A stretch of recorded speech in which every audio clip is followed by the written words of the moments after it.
Friends, good day. The Tenth Man by Graham Greene. This is a novel, and The Tenth Man is the story written originally in 1944, exploring the consequences of a wartime decimation order only saw the light of the day in 1983 when the unpublished transcript was found by accident in the archives of Metro Goldwyn Mayer.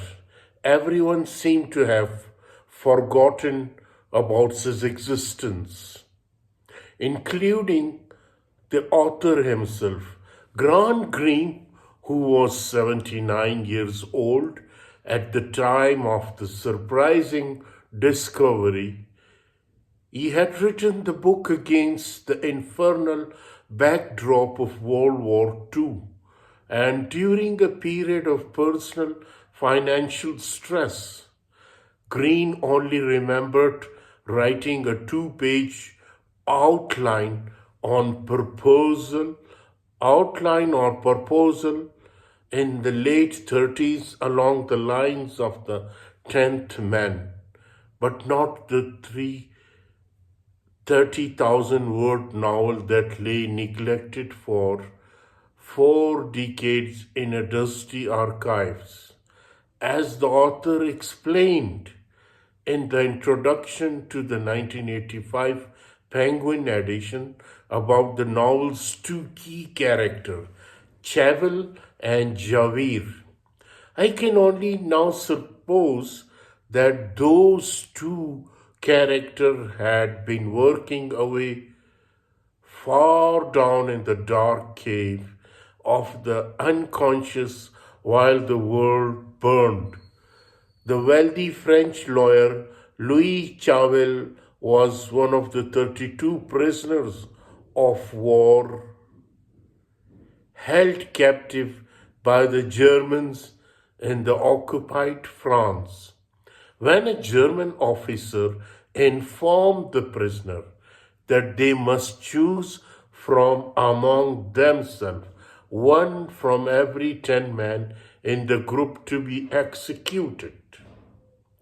The following morning, the man agreed to draw lots to decide the three who would die. They drew scraps of paper, and those with a piece bearing a scribbled cross knew they would be sent to their death. The ones with the cross generally took the fatal news with a mix of quiet shock and sober resignation.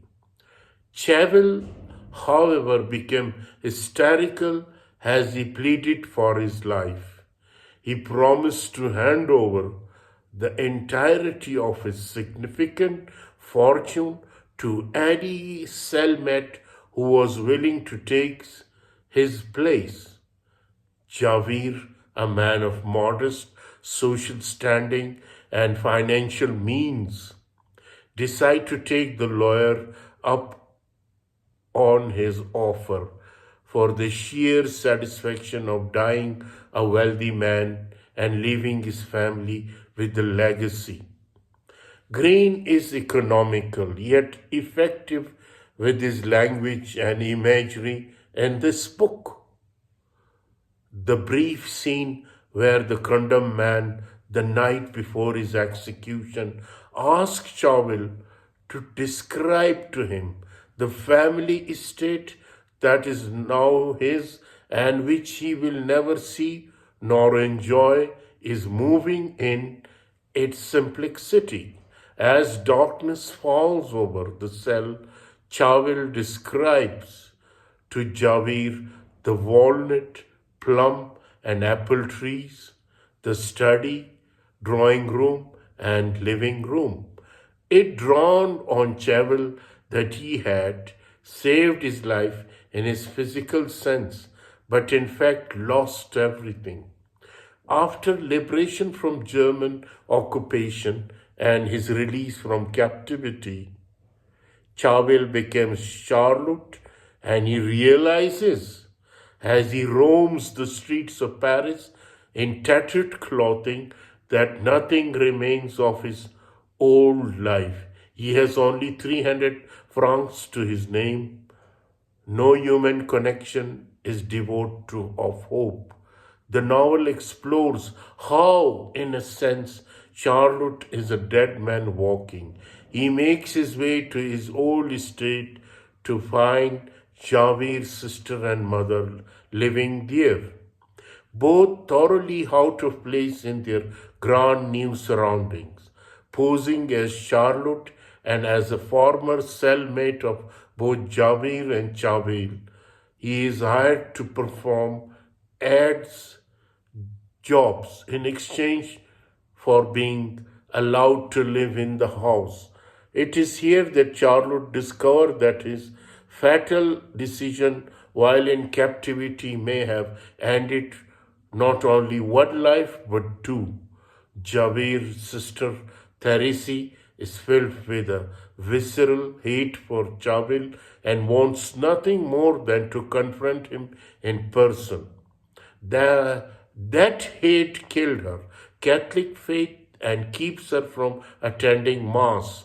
The irony of it all is that while the man responsible for the death of her brother may yet die in the state of grace and enjoy eternal life, she would likely die in a state of mortal sin and face damnation.